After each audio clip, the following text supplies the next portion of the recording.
Welcome to Talks at Innovators magazine. I'm your host, Carlotta De Toni. Today, our guest is Dr. Peter Greenspan. Good morning and welcome at Talks at Innovators magazine.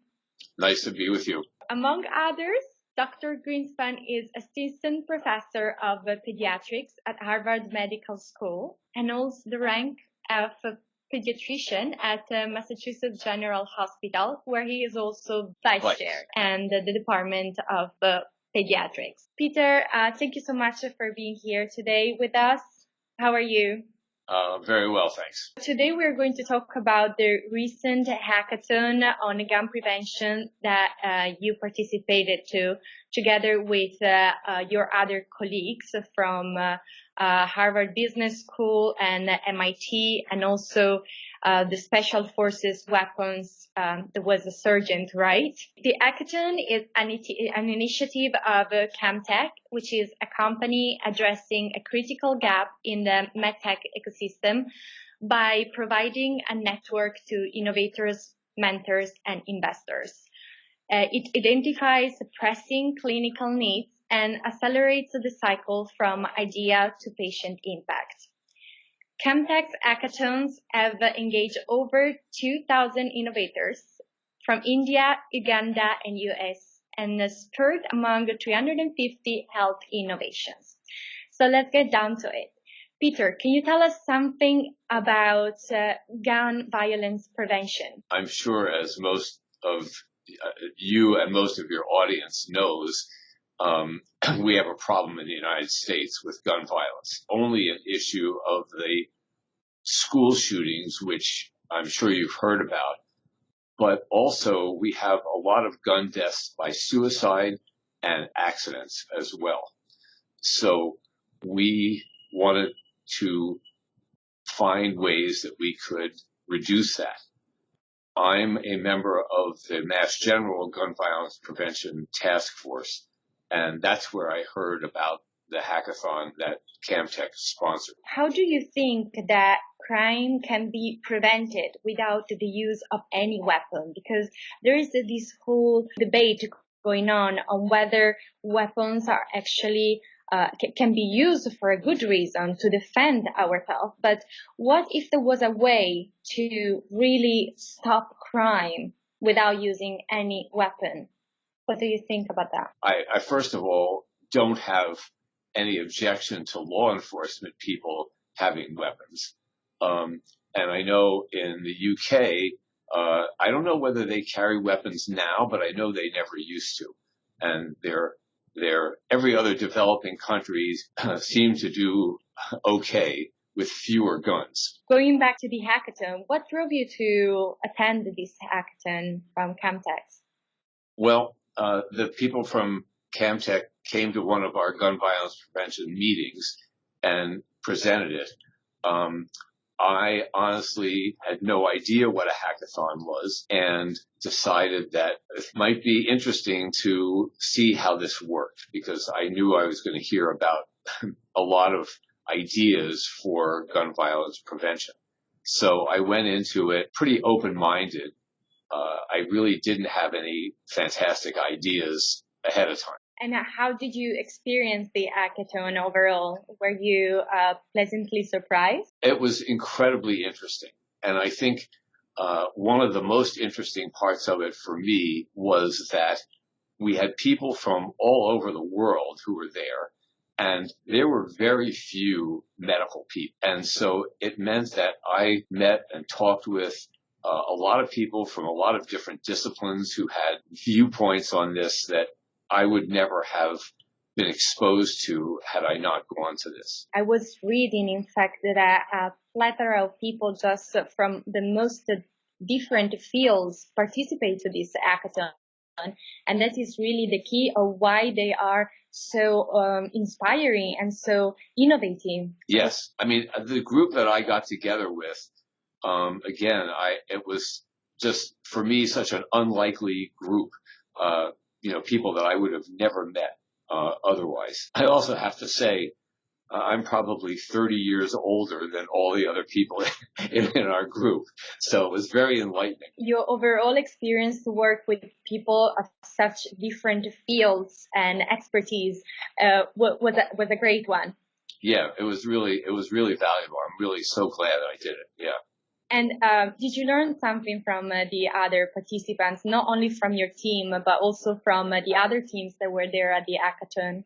Well, I did, because as you probably know, in the hackathon, a whole range of people will present ideas. People came up with just some really great ideas in terms of approaching this. And it was all over the map. There were people who were focusing on ways to help people who were in shooter situations, to inventions for gun locks, and a whole variety of things, and ways to connect survivors of gun violence. It was just a whole range of really interesting ideas. Talking about ideas, can you tell us more about the app that you developed? Well, this idea was originated by one of the members of our team, Chris Paxson, who is the Special Forces weapons sergeant. The idea here was, first of all, that we don't think that we're ever going to eliminate guns. And so can we reach out in some way to gun owners in a way that is going to promote good training, responsible use, and increase awareness in terms of safe storage of firearms, in terms of recognizing suicide threats, and also a big area has to do with the dangers of using firearms in these very high tension situations, which often result in worse rather than better outcomes. So we decided that we wanted to have something included for all gun purchasers, and not only firearm purchasers, but also accessories, so that when they bought something, our materials would be included in that package. And what this would be information about training and some of the safety issues that I mentioned. And we wanted to do this through an app, which, at least for a startup, costs more than we have. So we're probably going to start with a website. How does it work, the app?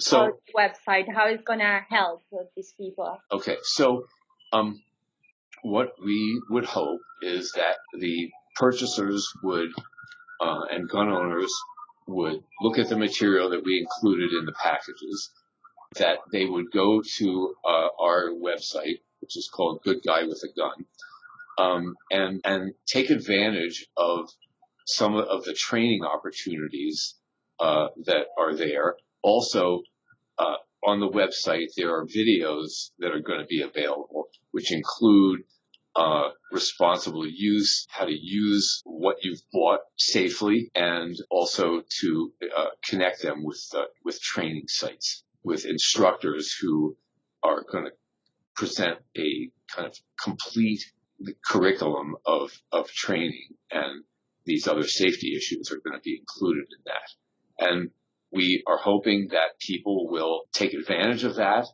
possibly change some of their behaviors, and learn something. Right now, only about half of the gun owners in the United States have had any training at all.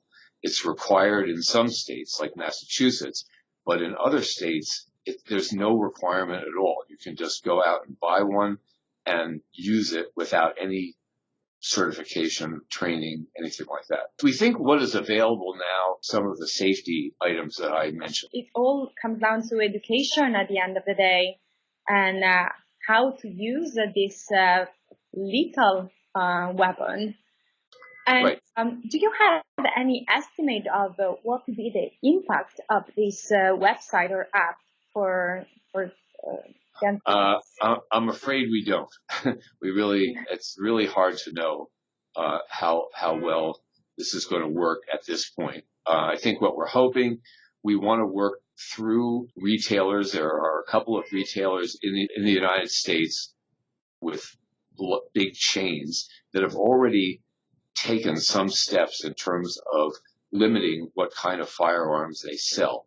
We're hoping we can work through them, at least connect enough people with our training sites that we can get a better idea of how effective this can be. Do you know when this website is going to be available? Well, we're still talking with developers now, so it's going to take a little while. Okay, so we can't expect it by the end of the year, can we? That would be nice, but I can't promise that. Okay, maybe you're gonna update me in the future of when the website is gonna be available. So one of the problems we have is that all four of us have other jobs. Yeah, of course, and very busy people, I would say. So I would like also to have your opinion on the other innovations that you had the opportunity to learn and to listen to during the hackathon. Any particular that really got your attention? One of the other finalists presented an idea with a gun lock that included a breathalyzer. This is a gun lock which you have to breathe into this little piece that's attached to the lock. If the alcohol level is too high, you can't unlock it. One thing we know is that a lot of the suicides that occur involve alcohol. And then there were a couple of other ones that allowed people in a shooter situation in a school, for instance, to connect with each other, and so that they would know where each other was and also where the shooter was, and so forth. I thought that was pretty clever. And then there was another one that I really liked, which was to create a network of survivors of these incidents. I thought it was really valuable to be able to connect people with each other who've gone through similar events. From a psychological perspective, but also to create even more awareness of how I think spread this this phenomenon is. Yeah, correct. Definitely good ideas. I really like the first one you mentioned of the breathalyzer. That was actually the one that I thought was pretty brilliant. Really, I thought they were going to win it. How are you all experiencing the CAMTech innovation platform? They've been just really helpful in sort of helping keeping us on track and realistic and talking about strategies. So it's really been helpful. I think once we get the website developed, it's going to even be more helpful, because then we're really starting to talk about, about strategy. But they're a great group, and also they're the source of the money. Peter, thank you so much for this chat and for your insights on this program, on this hackathon. And I really hope that you and your team are going to succeed in this website and later on also in the app. I really think it will be such a valuable tool for Americans, more broadly for everyone that owns a gun, to really know how to use it and to have tools available to understand that. Well, thank you. It's been a pleasure.